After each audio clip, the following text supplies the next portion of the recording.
You might be winter sports enthusiasts, but whether you are or aren't, you're well aware of the thriving winter recreation scene here in Southwest Colorado. But it hasn't always been that way. And you might well ask, how did we get here? The story I'm about to tell involves a group of mostly ordinary but enthusiastic local citizens who learned, along with like minded people all across the country, that skiing could be fun. In the process, recreational skiing as we know it today was born, and it was the ski pioneers of the 1930s, 40s, and 50s who laid the groundwork for today's thriving ski industry. And we'll see that some of those ordinary locals did some extraordinary things. I love this title slide. I wish I could say it was me looking like I was jumping over Pigeon Peak in the Needles, but it's the great Buddy Werner looking like he's jumping over the Matterhorn in Switzerland. I should point out too that a limitation of this program is really to talk about the history of skiing in La Plata County in that period from 1935 to 1965, kind of that 3-decade period prior to the founding of Purgatory. Early skis were, I can't read all of my caption there, but the early skis were long, and people who used them used a single pole. And really, skiing goes back hundreds, if not thousands of years in the Scandinavian countries and elsewhere. That picture you see in the lower left of the slide was taken at Snow Basin, Utah during the Winter Olympics, the Salt Lake Winter Olympics in 2002. That's a group of, I believe, California people, who were interested in reviving the long ski thing. And you talk about some long skis. Some of those skis look like they're 12, 15 feet long. Now, whether they actually used skis that long back in the day, or if these people were kind of going over the top a little bit, I'm not sure. But suffice to say that those skis were not for making a lot of turns. Turning radius on those is probably half a mile or something. Here in the San Juan country, Euro-American pioneers started coming in here in 1873 and 1874 when this area was taken out of the Ute Reservation, basically for mining purposes. And skis came in with the earliest pioneers. And certainly we had some pioneer families, or just miners even, who came from the Scandinavian countries. There's a couple of illustrations here from an article in the June 1883 issue of Harper's Weekly, Adventures in the San Juan Mountains. And here are these guys staking claims, and on the right there you see an illustration that they captioned snowshoeing a mile a minute. And I should point out that in those days, what we call skis were snowshoes, or they called snowshoes. That looks like that could be an exciting ride there on the right-hand side. One of our earliest pioneers, or I should say pioneer families, was that of Hans Aspis, who I believe they came in 1874. And he knew how to ski. He was from Norway. And when people started wintering over in Silverton in Baker's Park, which I believe the first year for that was 1874-75, they had to have a way to get to the outside to get mail, get supplies, all of that sort of thing. And Hans Sr.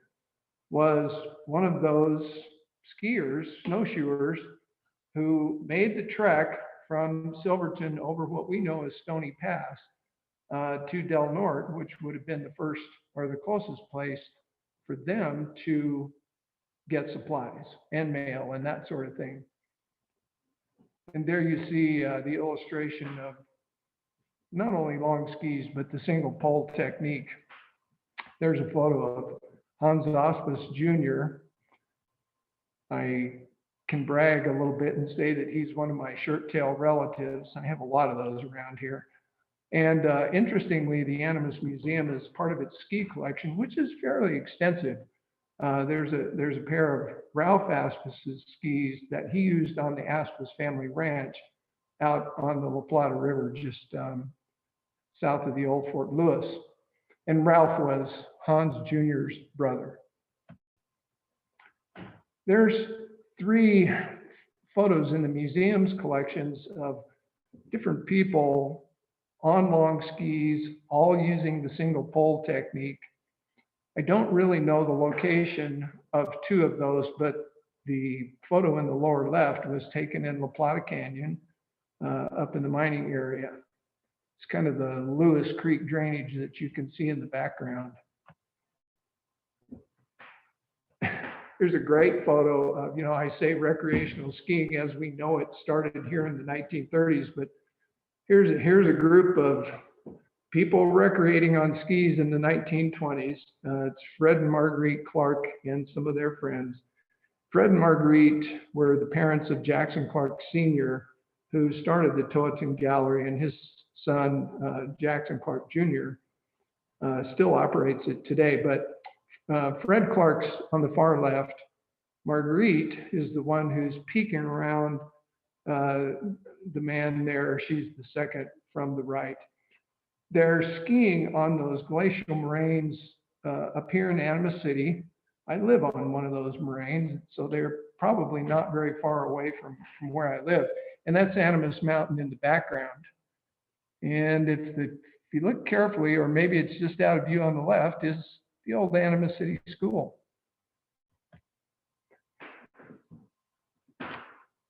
One of the families one of the first families, the blue blood families of early skiing here, was the Yeager family. And that historic photo that you see in the middle there shows Jack Harper and Dick Yeager carrying mail to the neglected mine up in the Platas in 1934.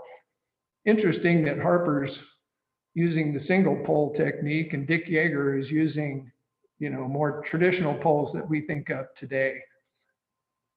There were 9 siblings in that family, and these are 5 of the oldest around, kind of positioned around that photo in the middle. Jerry, who is the oldest, Dick, second oldest. Then other than that, they're not in age order, but Barney, Shirley, and Bob. The reason that I have those 5 in the slide is because they all were in the services in World War II, and you can see them with their service uniforms on. But that family they were mountain men and women. They were loggers. They were trappers. Barney Yeager was a government trapper for a while. They were all excellent athletes. They could ski, they could skate, they could do all the winter sports. And several of them taught skiing for many years here. Dick Yeager was said to be I remember an editorial in the newspaper where they opined that he should have turned pro as a figure skater. And Dick was well known to me. He was our neighbor just down the street here from the museum. So I grew up with his family and they were all special friends. But you will see the Yeager name is one of those family names that you will see down through the history of skiing here. And they were some of those, I almost hate to say ordinary folks who did extraordinary things. So here's the background from the 1930s. These are key events that really led to the flowering of recreational skiing as we know it in the United States and here in La Plata County. In 1932, the Winter Olympics were held at Lake Placid, New York. And more than, more than any single event, The 1932 Winter Games changed the way that Americans regarded winter. Following the events through newspapers and radio, millions of Americans learned you could have fun in the snow. The first rope tows installed in North America were in 1933 and 1934. Interestingly, just a couple of years later, Averill Harriman, who was the, I would say, probably major stockholder in the Union Pacific Railroad, built Sun Valley. And this was really the first full-scale winter sports resort. It involved a major financial investment and, interestingly, the world's first chairlifts, not just the United States, but in the world. The 1936 Winter Olympics were in Garmisch, Germany, and they featured the first alpine ski races, downhill and slalom. And this is a little off the subject, but you'll remember in 1936 that the Summer Games were held in Berlin. This was Hitler's Nazi Germany. A couple of years later, 1938, Minot Minnie Dole organized the National Ski Patrol, which was a big thing in those days. It's still going. They still use a lot of nationals at areas, especially in the East and Midwest, I think. Also here in the West. And last but not least, skis with metal edges, cable bindings, and stiff leather boots came into use in the 1930s. So I guess you'd say in this era of technology, those were important technological advancements that made skiing a lot more fun. So the first rope tows, the very first one in North America, was in Shawbridge, Quebec in 1933. And the first in the US, or at least first documented one, was at Gilbert's Hill near Woodstock, Vermont in 1934. And that historic photo there on the right is a photo of Gilbert's Hill back in the day. It wasn't too much after that that the first documented rope tow wasn't really, I don't know if it was a rope tow or a cable tow, was built in La Plata County and installed up in the Cascade Meadows. One of the things that and I've given this program a couple of times, but I'm not sure that I emphasized enough previously the role of the ski club in this whole process. And really, the ski club and its successors are still active here today. I forgot to get out my cheat sheet, but the original ski club established here was the San Juan Basin Ski and Winter Sports Association or something like that. It was kind of an awkward name. But where they wanted to establish this rope tow was Forest Service land. So they had to get a permit from the Forest Service to do it. And I'm sure it facilitated the process if there were an organization that were applying for the permit instead of just a ragtag bunch of locals who were going to build this kind of jerry-rigged rope tow and put it in some meadows up in the mountains. But there you see a couple of photos. Many of these early rope tows, and this was true across the country, they used an automobile engine, and they'd strip it down, get it off the chassis, get it down pretty much just to enough frame for the motor to sit on. And obviously this engine that they're using here has got a radiator on there. I'm not sure that, usually radiators are useful in cooling the engine if you're moving, which you're not there, but I guess maybe in the winter. I'm not sure how they cooled it, but they rigged it up so it would handle a rope tow. And if you look at the ski tracks there in the meadow, there's not a lot of turns. They're pretty much riding that tow up and skiing straight down in the powder, or what passed for powder in those days. But this first documented tow was established in the Cascade Meadows in the winter of 1937 and 38. And I've listed some of the names of people who were, instrumentally involved in that. Walt Balaguer, Jack Lee, Fred Klatt Sr., Bill Crawley. Bill later on had a sporting goods store here. Maybe it even dated back to those days. And not surprisingly, Jerry and Dick Yeager, the two oldest of the Yeager boys.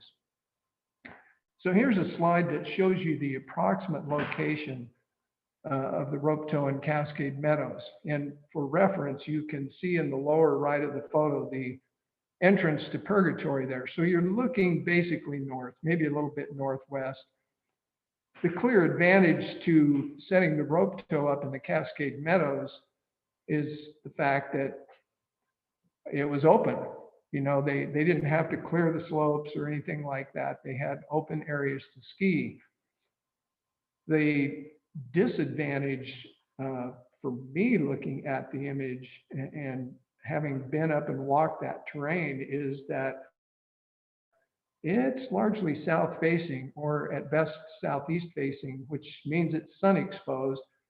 So that's not a good thing for snow conditions. We like to have our slopes north facing or more or less north facing to avoid sun exposure.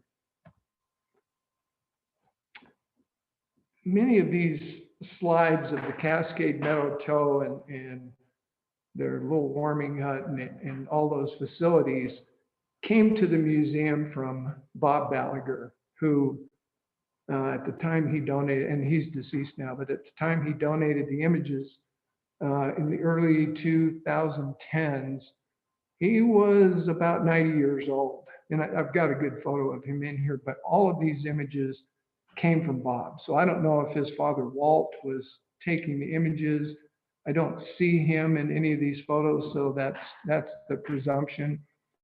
In that photo on the lower left, two of the ringleaders, Bill Crawley and Fred Klatt.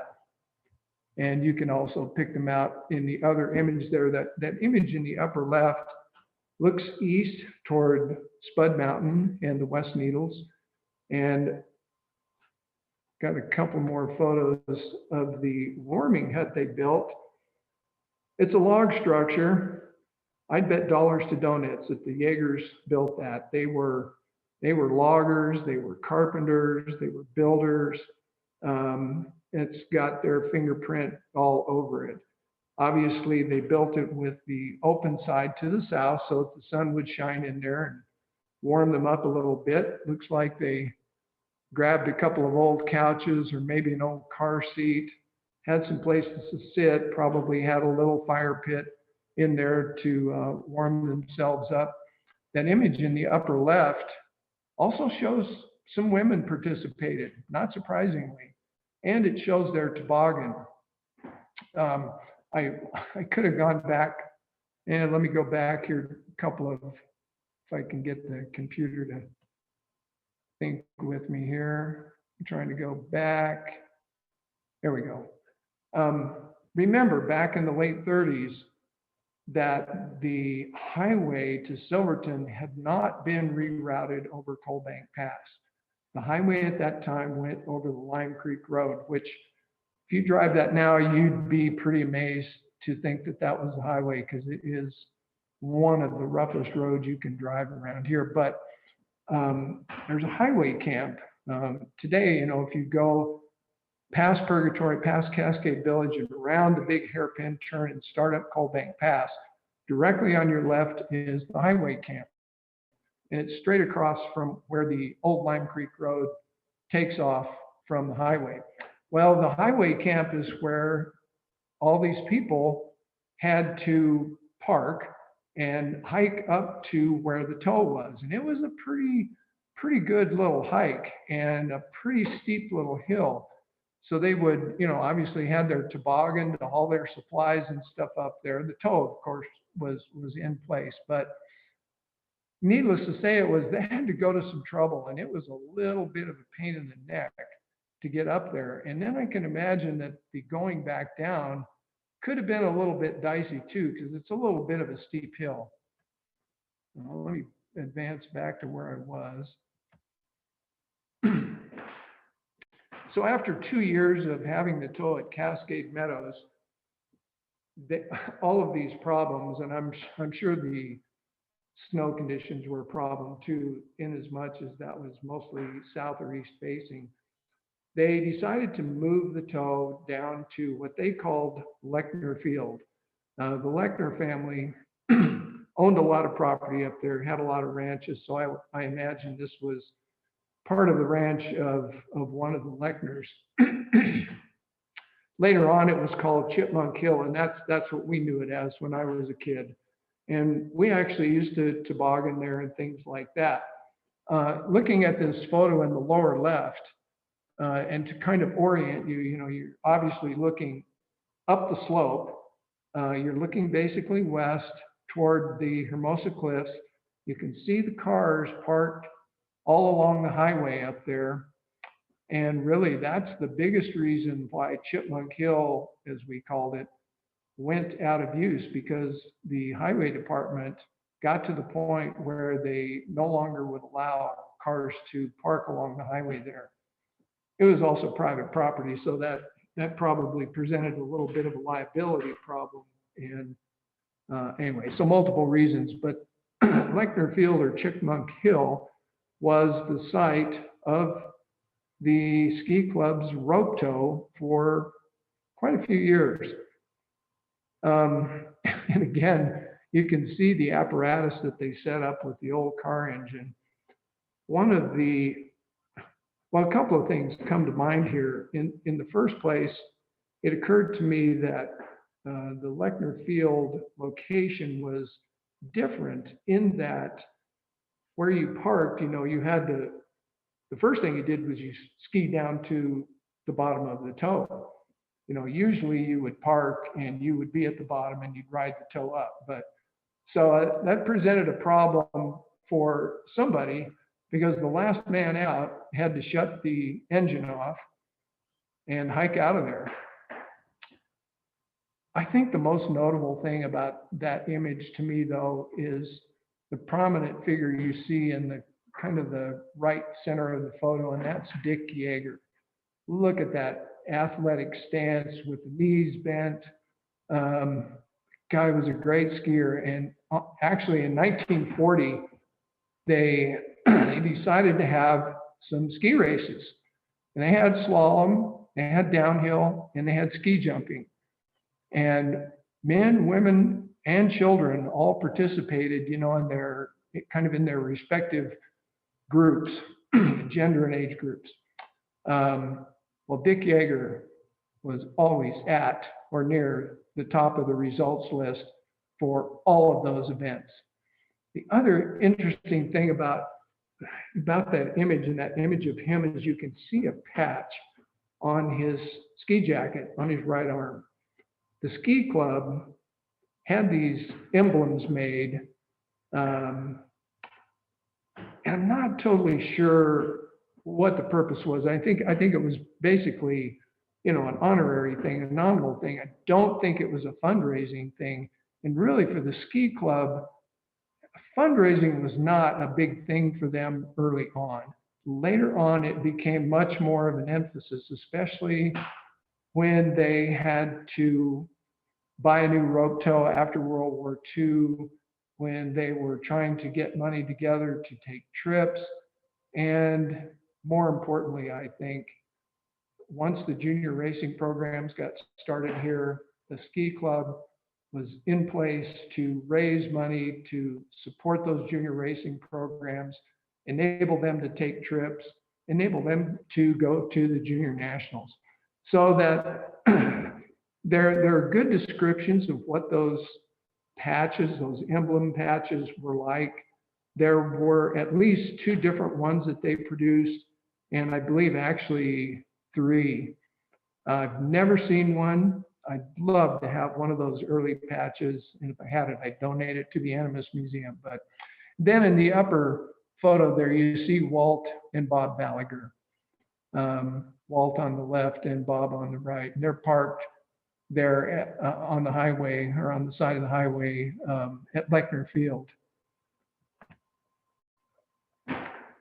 So some newspaper clippings of the ski club, and actually, if you read these, you see two names. In that lower right, you see members of the San Juan Ski Club. That's abbreviated, of course, from that cumbersome name they had before. But in 1941, they changed their name to the Durango Ski Club. And it was all about promoting Durango and identifying with Durango, because really that's where the vast majority of the members of the ski club were from. They were from Durango. Although I remember an article where there were a dozen people from Cortez area that joined the ski club.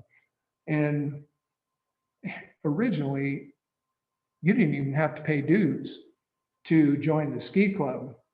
And I also remember an event, an activity that the ski club held up at the Lechner Field. It was actually a night skiing event. And don't ask me how they did the lights. I'm guessing they must have powered them off of the alternator of the automobile engine that they were using for the rope tow. I don't know. I can't imagine they were, tapping off the electrical lines. And honestly, I don't even think there were electrical lines up there at that time.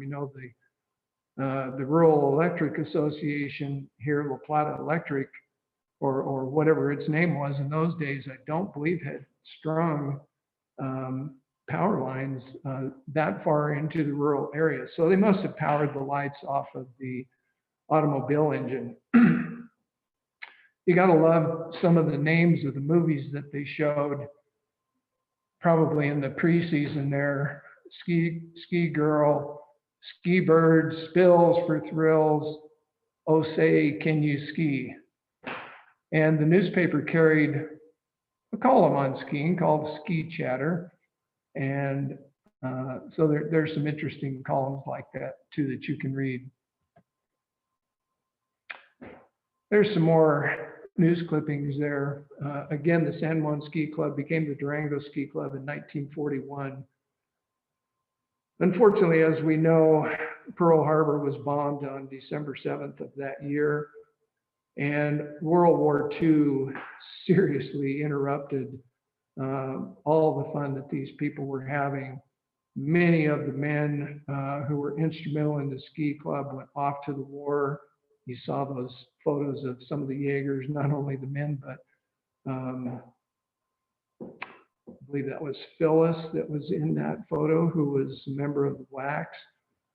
Anyway, World War II did not do a good thing for the recreational ski activities here in Durango. I think they kind of soldiered on, but the ski club sort of went dormant,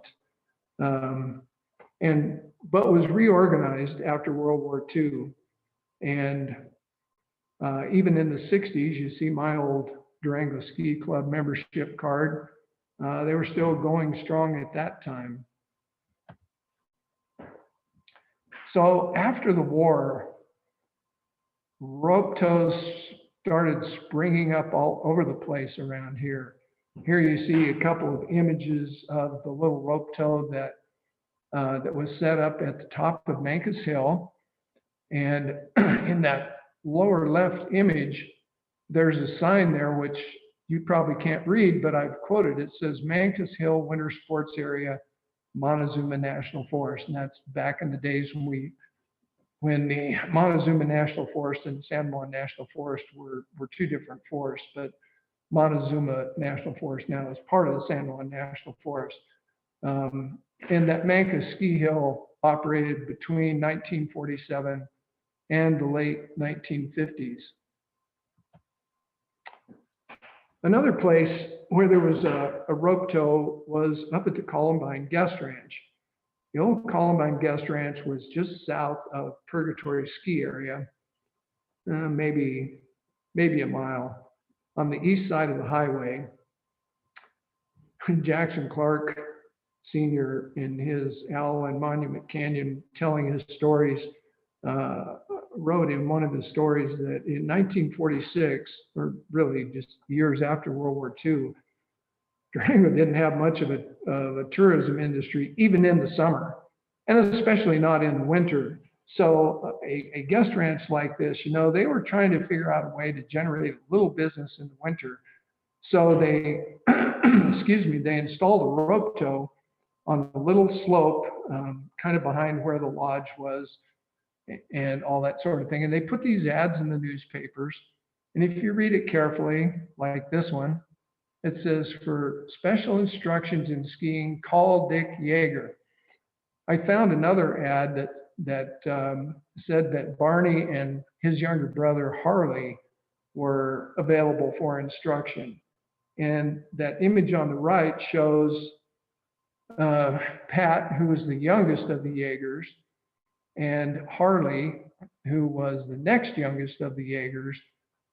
They're at the Columbine Guest Ranch in a heavy winter. And if I remember correctly, 1948 was a big winter here, and actually Animas flooded pretty big that spring too. So that may have been the year, but you can see the snow level is all the way up to the roof on the main lodge there. Here's a couple of images that kind of give you a little better idea of where the little ski hill was.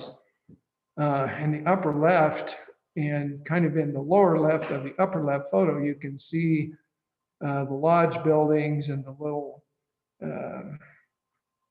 not cabins, but the rooms where people could stay. And you can see Columbine Lake there. So this is actually taken from what we call the Columbine Gully, which is adjacent to Purgatory Ski Area. Kind of an interesting place for photographer Sanborn. Sanborn had a postcard business and went around taking photos like this and then sold them as postcards. So it's kind of looking east. You can see the highway down there, such as it was. It was still gravel in those days, and you can see the Columbine Lake. And in the lower left there's a more modern photo that shows that slope. All the old lodge buildings are gone. But anyway, so that was one of the rope tows there, and I have no doubt that the Yeagers, who were so prominent in the North County at that time, probably were engaged to install that rope tow.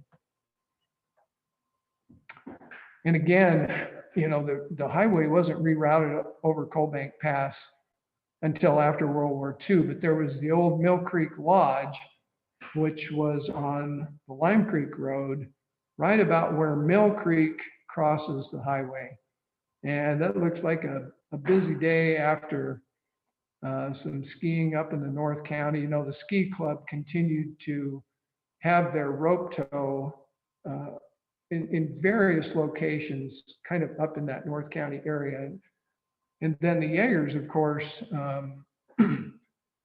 kind of had their own rope tow, I think, and they moved it around. They had it in, I don't know, several different locations. Unfortunately, when I was doing my research on all of this, really the only member of the Yeager family that I had access to try to get some of this information was my dear friend Pat Yeager Emmett, who's, I believe she's 4 years older than I am, but she's just about the last of them. Now, this is a picture of her Aunt Pat there riding the rope tow somewhere in the Mill Creek area.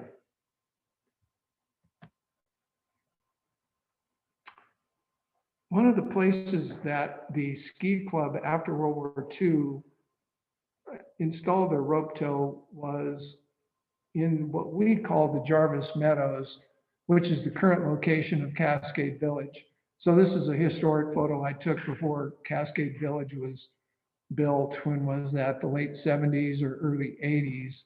The log cabin and most of that aspen rail fence are all gone now.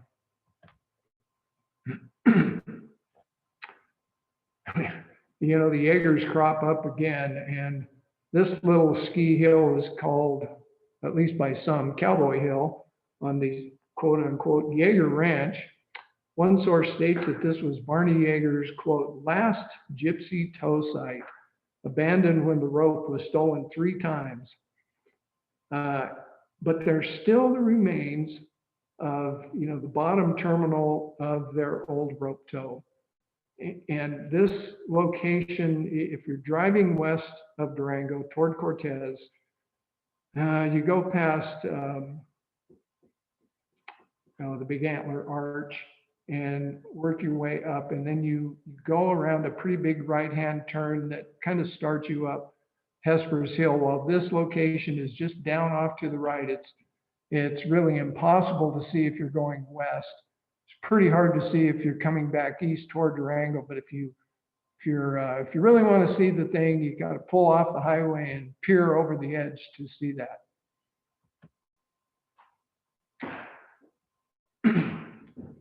And again, unfortunately, I can't read all my writing on my slide there because of the toolbars and things that are on my screen. But this is Chapman Hill.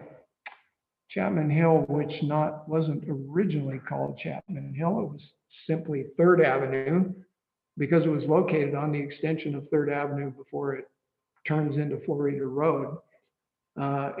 In my teenage years, they changed the name to Calico Hill.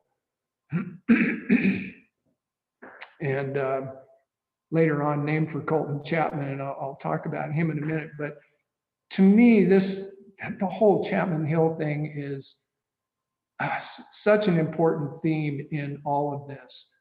Recently, there was a photo and a caption in the newspaper showed Tim Coos, another one of those important ski families around here. But Tim, I think, is running Chapman Hill now. But they were talking about the snowmaking and this and that, and the thing said Chapman Hill was started in 1952.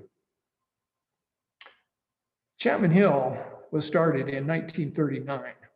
The ski club, in cooperation with the city, started clearing the brush off of what became the ski slope there, and originally cleared it up about 200 yards up the hill, which, if you're looking at this image in the upper left, you can see how, and if you've been to Chapman Hill, you know that the top part of that hill is steep.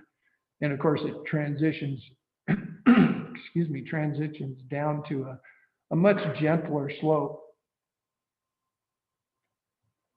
So those original slope clearing activities, clearing the brush and stuff out of there, and looking to the right of the toe, you can see what it would have looked like before they cleared it. But they probably cleared it up to about where that transition area is. Originally, of course, they had to hike for turns. There was not a toe there. But along comes World War II. They started rationing tires and gasoline in the fall of 1942, if I remember correctly. For the ski club members who were still left here to have to travel up to Lechner Hill or Lechner Field got to be a problem, not least of the reasons because of the rationing. So ultimately what happened was that the ski club sold their tow to the city of Durango, and they moved it down there and they installed it at what we now know as Chapman Hill, 3rd Avenue at that time, in 1943. So I'm here to tell you that having Chapman Hill is a very special thing. It's historic. It gives Durango, in my opinion, an honest claim to fame as a bona fide ski town, because we have our own little ski area right here in town. And so many of us from my generation and even before and after, that's where we learned how to ski. Back in those days, seems like we had winters where we got a lot of snow. So Chapman, and there was no snowmaking back in those days at Chapman Hill. And I would say, fortunately too, that the city ultimately saw the wisdom of purchasing snowmaking equipment and a winch cat to groom that thing. I'm here to say, and I worked with Tim Coos at the ski area. Guy is a wizard with that winch cat. I mean, that slope, it might be hard packed stuff from man-made snow, but it's smooth. And it's a great surface to ski on, even if it is a little bit short. So where are we here? Dolph Coos, and I haven't talked about the Cooses yet, but I haven't talked about Dolph yet, and I will here in a minute. But he came here originally in 1954. He was hired by the Joint City County Recreation Department or whatever, and he came from Leadville, and he knew about Camp Hale was up there. That was the headquarters for the 10th Mountain Division, World War II's 10th Mountain Division training site to train ski troops, which ultimately they never worked in a winter environment where they could apply their ski skills. They were very important in, shall I say, reconquering is not the right word, but taking Italy back from the Nazi fascist forces. Anyway, there were these rope tows up at Cooper Hill and other places that the ski troops used during World War II. Well, Dolph knew of one of the tows that had only been used for a couple of years, so it was in really good condition. And the city and county, I guess, finally agreed to purchase it. Dolph borrowed a dump truck from the county and drove up there and got that thing and brought it back.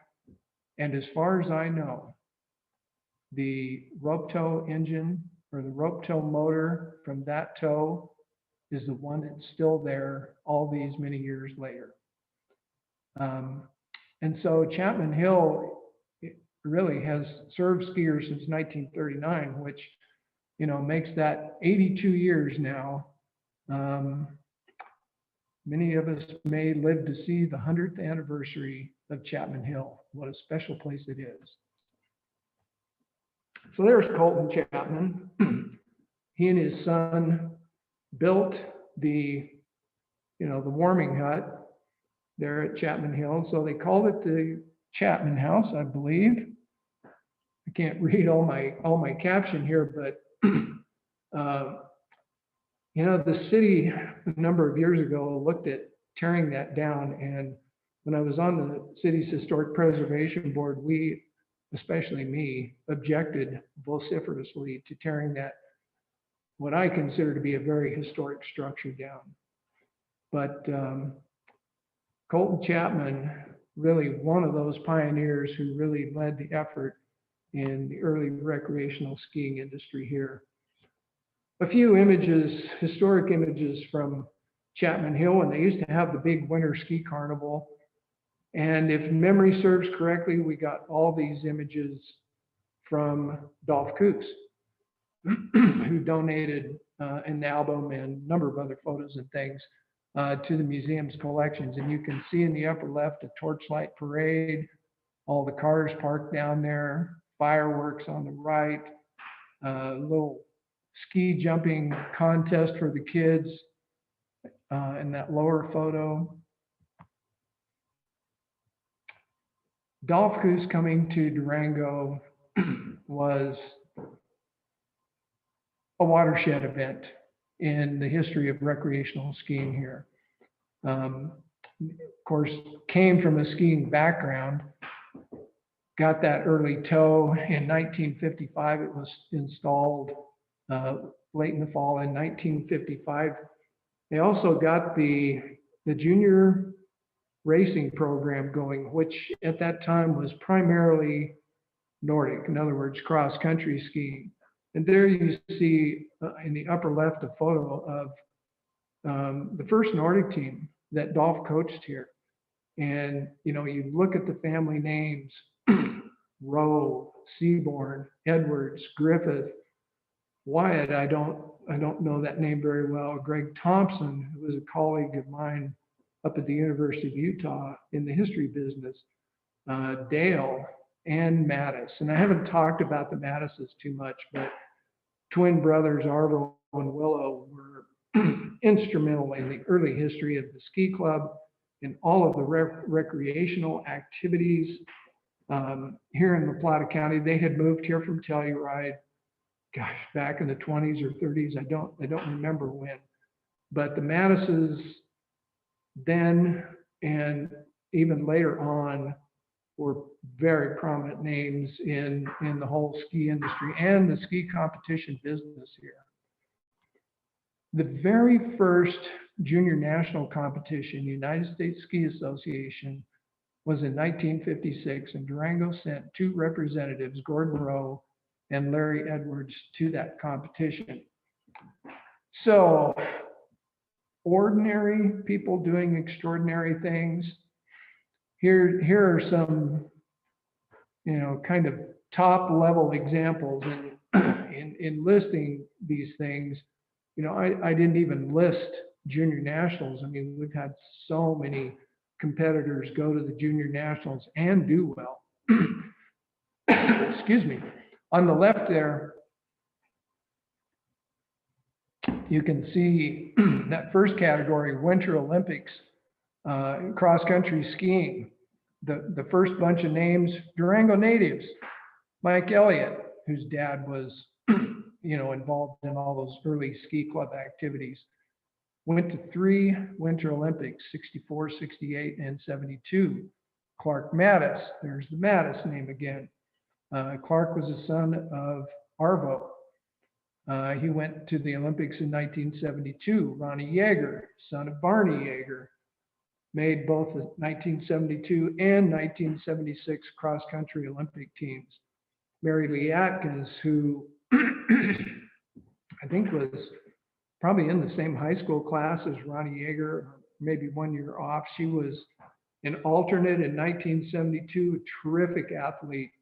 And I've heard stories about why she didn't make the team. And I think it had to do more with politics than with results. But I had to put Mary Lee in there. She was a good friend many years ago, and we used to ski together. And then jumping forward 30 plus years, the Barnes twins, Lanny and Tracy, and Lanny went to those 3 Olympics, 2006, 10, and 14.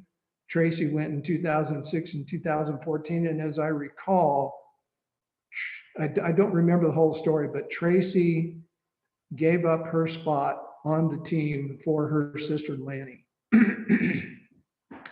And I should say that they were in biathlon, which is a combination of cross-country racing and target shooting.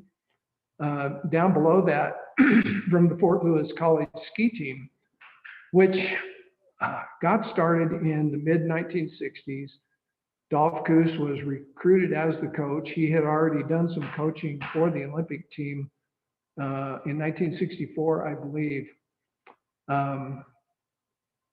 Either that or either the 1960 or 64 Olympics, he actually tried out for the Nordic team and didn't quite make it. But anyway, Jack Lufkin, 1968, went to the Winter Olympics. Mike DeVecca, 72 and 76. Jimmy Miller, 1968 and 72.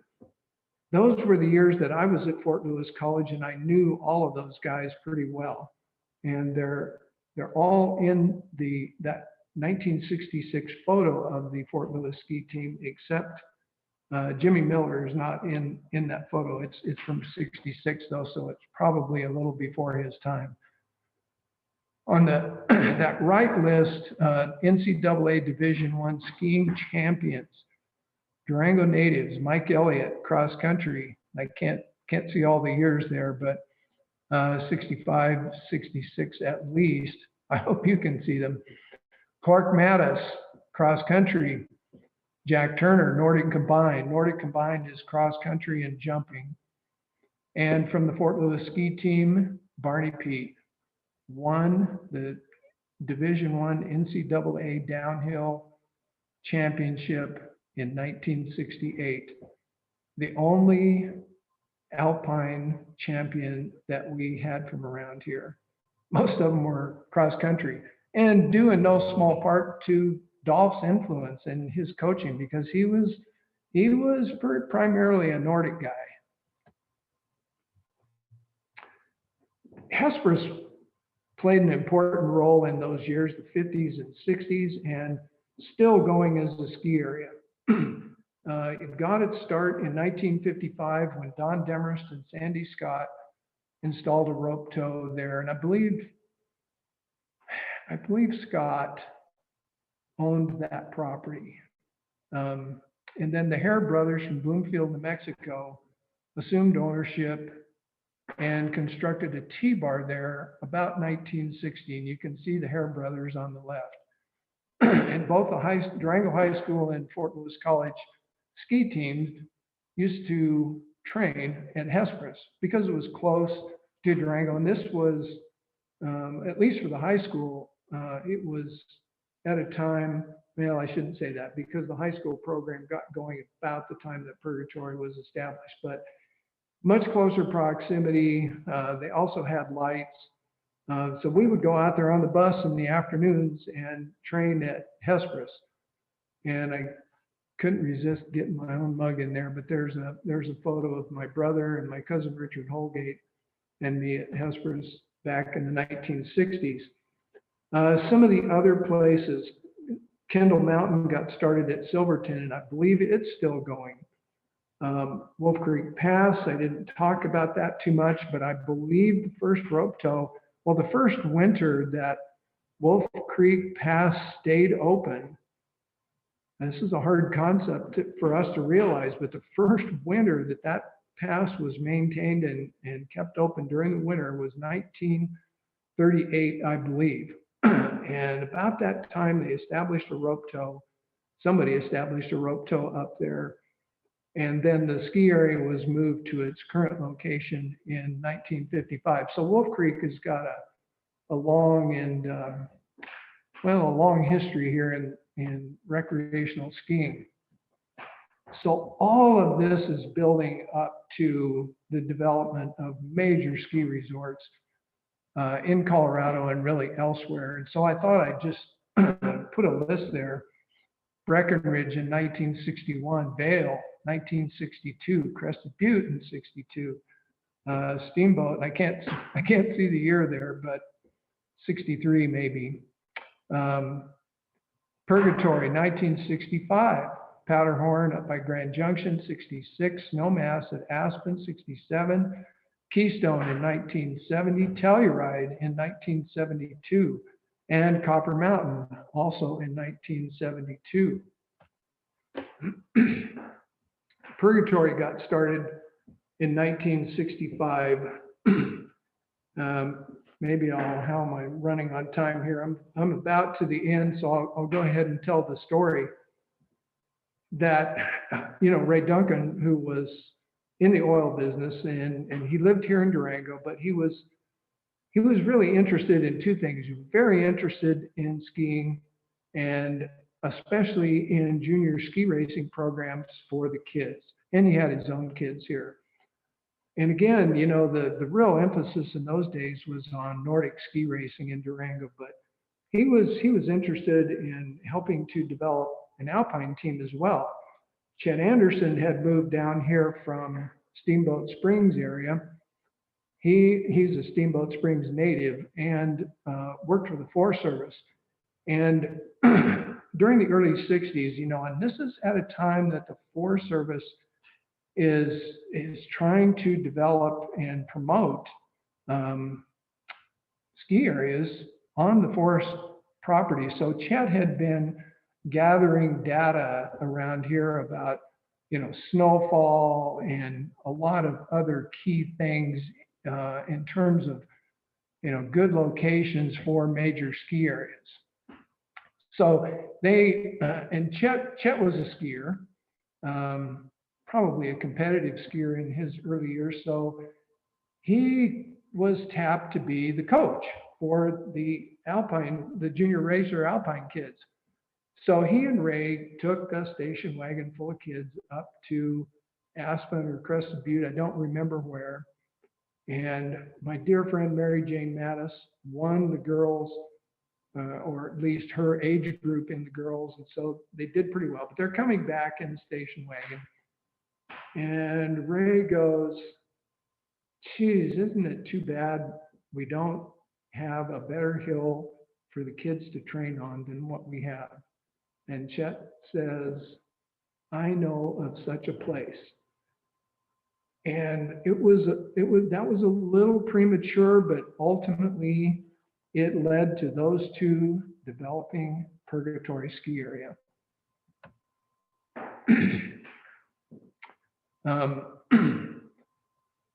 Yeah, so Ray got together a bunch of the local businessmen, solicited sales of bonds to raise some initial money. This is 1965. Boy, the businessmen in this town, especially the ones who were skiers, were all over this deal. And there was pretty much full-throated support for his idea. If you know the story of the building of Purgatory in that spring, summer, and fall of 1965, it was a horrendously wet year for them to do that. And there were very few clear weather days. There were very few days that they weren't slogging around in the mud. But somehow they got the job done. They got the trails cut. They got a lift installed. Earl Eaton, who was one of those 10th Mountain Division guys who had helped develop Vail, and Keith Blackburn, who you see in the center photo there. Keith was an old mining guy from Telluride who had moved to Durango. He was enlisted and really served as the head of the lift department at Purgatory for over 20 years. Anyway, they got that thing built, and they opened in December of 1965. And back in those days, boy, the theme color was red. Later on, especially during my tenure up there, the Forest Service wanted them to, paint the lift towers and all, the terminals and things, colors that sort of blended into the forest, i.e. green. But in those days, it was red. And I believe this photo is from the very first year of operation, 65, 66. Interesting that they didn't have very many professional ski patrolmen. They had a lot of volunteers, but you see one of the pros there loading people on the lift. I suppose the lift attendant had to go to the bathroom or something. And there's a nice looking photo, end of the day, 1968. Boy, I wish we could have a snow winter like the one you see there in the slide. So that pretty much wraps it up. Talking about the history of Purgatory is a whole universe of a program in and of itself. But there you see a list of my thank yous. The Animas Museum, which provided so many of the historic photos and some of the research material. Bob Ballagher, I mentioned him earlier. Pat Yeager-Emmett, who's just a gold mine of information for me, and a dear friend. Renee Wigton Holgate, who's married to my cousin, who provided some of the images, and especially to my dad and my stepmom for buying me my first pair of skis, Christmas 1961. And again, a big thanks to Susan and Carolyn for all the technical support. So Carolyn just handed me a question. Says, was this the same Bill Crawley who owned the sporting goods store that the Zinks bought in 1968 and made into outdoorsman mountain bike specialist? I think so. The only thing that gives me pause there is that Crawley's sporting goods store was on the east side of Maine in the 900 block, and the outdoorsman and now mountain bike specialist is right across the street. But that may have simply been a business location move. So I think the answer to that question is yes. All right, any other questions? Feel free to either type in the Q&A or raise your hand, and we'll let you talk and ask Robert any questions live.